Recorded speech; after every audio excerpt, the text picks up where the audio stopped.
নবী আসলেন বিশ্বনবী। যে সময় পৃথিবী জাতপাতের তীব্রতা, প্রচন্ড জাতপাতের কারণে মানুষ নিপীড়িত, বঞ্চিত, মানবাধিকার যে বঞ্চিত, মানুষ ঘৃণিত, মানুষ পদদলিত, সেই যুদ্ধ অন্ধকার যুগ বলা হয়। সেই যুগে দয়ার নবী আসলেন।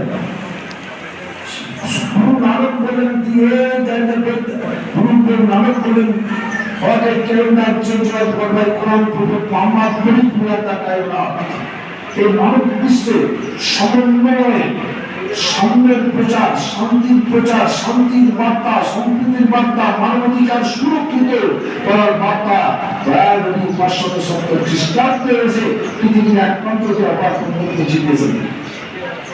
সাম্যের বাণী বলছেন আমাদের ক্যালেন্ডার চেঞ্জ হওয়ার পর কোরআন প্রফেট মুহাম্মদ পরিপূর্ণতা কায়না মানব সভ্যতাকে এবং সাম্যবাদকে বিশ্বে প্রতিষ্ঠা করেছেন মুহাম্মদ রাসূলুল্লাহ সাল্লাল্লাহু আলাইহি ওয়াসাল্লাম এবং আল্লাহর কোরআন ইসলাম।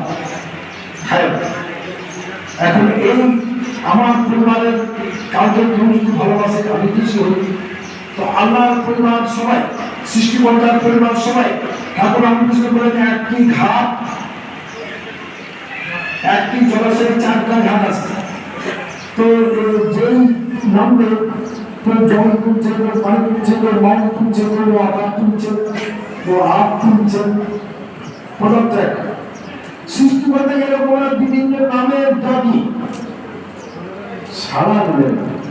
মন্দিরে যারা যাচ্ছে, মসজিদে যারা যাচ্ছে, গির্জায় যারা যাচ্ছে, বারাণসী বৃন্দাবনে গিয়ে যাচ্ছে, মক্কার মদিনায় গিয়ে যাচ্ছে, সারা মিলে অর্থাৎ তাকে আমরা বুঝতে পারি না।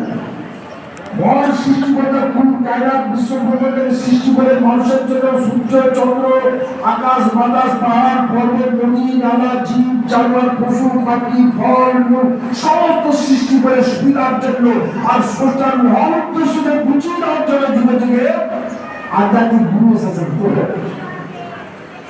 এই মানুষের মনের উন্নতি সাধন করি, মানব মনের বিকাশ ঘটি, মানুষের মনে দয়াময় উত্তর করিয়ে ক্ষমার ত্যাগ সহিষ্ণুতার উদাহরণ ঘটিয়ে মানব সভ্যতাকে প্রতিষ্ঠা করার জন্য সভ্য প্রত্যেকটা ধর্মে বলা হয়েছে সত্য ধর্ম, সদাচরণ ধর্ম, দয়া ধর্ম, ক্ষমা ধর্ম, ত্যাগ ধর্ম, সহিষ্ণু ধর্ম, মানব সেবা পরম ধর্ম। অন্নদান, বস্ত্রদান, শিক্ষাদান, চিকিৎসাদান, বাসস্থান দান, মহাদান, এই দান যারা করে জাতপাতের উত্তরকে নর সেবা করে তো নারায়ণ সেবা হবে, মানুষের সেবা করে আল্লাহর সেবা করা হবে, মানুষের উপর অত্যাচার করে আল্লাহর প্রতি অত্যাচার করার নামান্তর। মানুষকে ক্ষমা করো, ও মানুষ অপরাধ করেছে তাকে তুমি যদি ক্ষমা করে দাও, আল্লাহ বলেন তোমার জীবনের সমস্ত অপরাধকে আল্লাহ মাফ করে দেবো, ক্ষমা করবো।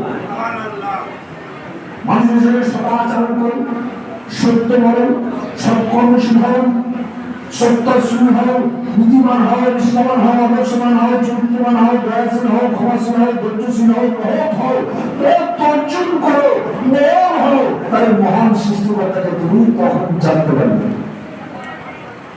মহান মোহন হলে মহান স্রষ্টাকে জানা যাবে, মোক্ষ লাভ হবে, মুক্তি লাভ হবে, স্বর্গ লাভ হবে।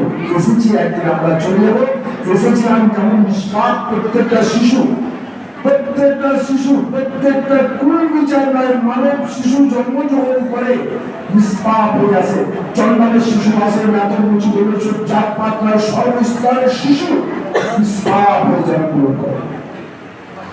আমাদের পরিবেশ আমাদের পাপ প্রবৃত্তিকে জাগ্রত করে, চিত্ত অশুদ্ধি হয়, চিত্ত অস্পৃশ্য হয়, চিত্তে হিংসা বুদ্ধির জাগে, অহংকার সভ্যতা জাগে, স্বেচ্ছাচারিতা জাগে, অমানবিকতা জাগে, অস্পৃশ্যতা জাগে, অসভ্যতা প্রতিষ্ঠা হয়ে যায়। এই অসভ্যতার অন্ধকার, বর্বরতার অন্ধকার, অসামাজিকতার অন্ধকার, হৃদয়ের অস্পৃশ্যতাকে দূর করার জন্য আধ্যাত্মিক কোন দরকার, স্পিরিচুয়াল মাস্টার, ধর্মের স্পিরিচুয়াল মাস্টার দরকার। সহযোগ প্রবৃত্তি হলো এর ব্যতিক্রম সাধন মন্দিরে হবে না, মসজিদে হবে না, গির্জায় গিয়ে হবে না, বারাণসী বৃন্দাবনে গিয়ে হবে না, মক্কা মদিনায় একবার নয় যে 100 বার হজ করেছে হবে না, 100 বার তীর্থ করে হবে না, নাম জপে হবে না, মালা জপে হবে না, তসবিহ জপে হবে না, এই নামাজ রোজা করে হবে না। তাহলে এটা হবে কিসে? এটা আধ্যাত্মিক শক্তি দরকার, স্পিরিচুয়াল পাওয়ার দরকার। Spirit of Islam power impose, spirit ধর্মের মধ্যে যে ইসলামের মধ্যে স্পিরিচুয়াল পাওয়ার, প্রত্যেকটা ধর্মের দুটো দিক আছে, একটা বাহ্যিক একটা আধ্যাত্মিক, একটা সাধারণ একটা অসাধারণ, একটা সসীম একটা অসীম, একটা স্থূল একটা সূক্ষ্মাত্মক সূক্ষ্ম।